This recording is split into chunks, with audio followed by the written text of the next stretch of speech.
Είμαι ο Στέλιος Σιλιγνάκης και διδάσκω το μάθημα των διαπραγματεύσεων στο τμήμα Επικοινωνίας και Δημοσίων Σχέσεων του Εργαστηρίου Ελευθέρων Σπουδών του Αντένα. Οι άνθρωποι διαπραγματεύονται συνεχώς. Είναι δε γνωστό πως αποτυγχάνουν, επειδή δεν συνειδητοποιούν κυρίως, πως βρίσκονται σε φάση διαπραγμάτευσης. Οι άνθρωποι διαπραγματεύονται για δύο λόγους.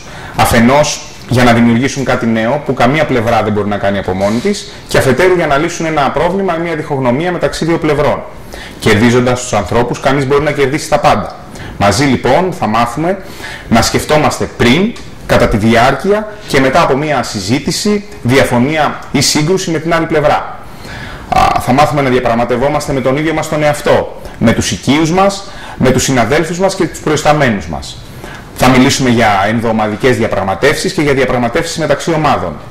Η διαπραγμάτευση είναι μια διαδικασία κατά τη διάρκεια της οποίας θα πρέπει να είμαστε απολύτως συγκεντρωμένοι.